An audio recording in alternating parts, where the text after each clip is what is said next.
بسم اللہ الرحمن الرحیم۔ ناظرین السلام علیکم۔ آپ کا بھائی، آپ کا معالج حکیم حافظ کفایت اللہ حاضر ہے نسخہ لے کر ہیپاٹائٹس یرقان کے لیے۔ یرقان جتنا بھی پرانا ہوگا، جس ٹائپ کا بھی ہوگا، انشاءاللہ یہ سادہ سا بے ضرر نسخہ استعمال کرنے سے حیران کن طور پہ آپ افاقہ محسوس کریں گے۔ تو کیا کرنا ہے آپ نے، چھوٹی سی ایک چیز ہے، ہر گھر میں موجود، ہر کچن کی یہ جز ہے، تو آپ نے ہلدی لانی ہے گڈی۔ ایک خاص طریقہ ہے اس کو تیار کرنے کا، وہ میں آپ کو بتاتا ہوں، آخر تک ویڈیو کو دیکھیں اور یہ طریقہ استعمال کریں۔ اگر آپ کو یرقان ہے یا کسی آپ کے عزیز جاننے والے رشتہ دار کو، دوست کو یرقان ہو، تو ہدیتاً آپ بنا کے بھی پیش کر سکتے ہیں، یا کم از کم آگاہی کے طور پہ آپ بتا دیں تو انشاءاللہ اس سے بھی آپ کو اجر اور ثواب ملے گا۔ فی سبیل اللہ میں بھی آپ کو یہ نسخہ دے رہا ہوں یرقان کے لیے۔ جو حضرات پریشان ہیں، ہیپاٹائٹس یرقان میں مبتلا ہیں، تو آپ نے ہلدی لانی ہے گڈی والی، سادہ دیسی ہلدی کچی، وہ لائیں، اس کو خشک کر لیں۔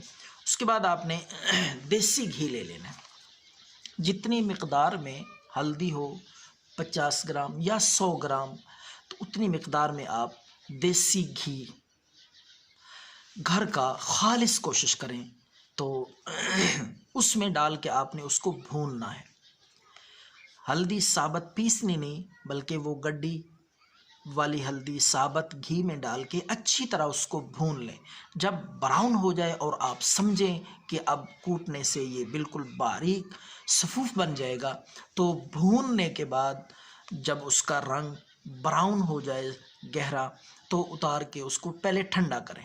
جب ٹھنڈی ہو جائے، ٹھنڈا کرنے کے بعد آپ اس کو کوٹ کے یا گرینڈ کر کے، جس طریقے سے بھی اس کو باریک پیس لیں، اچھی طرح صفوف بن جائے، تو یہ صفوف آپ کے یرقان کا علاج ہے اللہ کے فضل سے۔ اب میں آپ کو اس کا طریقہ استعمال بتاتا ہوں، کس طریقے سے آپ نے یرقان کے لیے اس کو استعمال کرنا ہے، اور انشاءاللہ عمر بھر یرقان آپ کے قریب بھی نہیں آئے گا۔ اور یہ کینسر کا بھی علاج ہے بہترین، لیکن بات لمبی ہو جائے گی، ویڈیو آپ کا وقت نہ زیادہ صرف ہو جائے، تو آپ نے یہ یرقان کے لیے ہر روز 1 چمچ رات کو سونے سے پہلے اور کھانے کے بعد، رات کو آپ 1 چمچ دودھ کے ساتھ روزانہ کی بنیاد پہ استعمال کریں۔ بے ضرر چیز ہے، اندر کے زخم، اندر کی دردیں، کمزوری، اور اس کے ساتھ ساتھ شوگر کے لیے بھی بہترین چیز ہے۔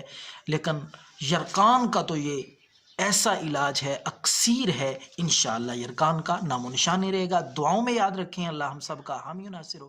والسلام۔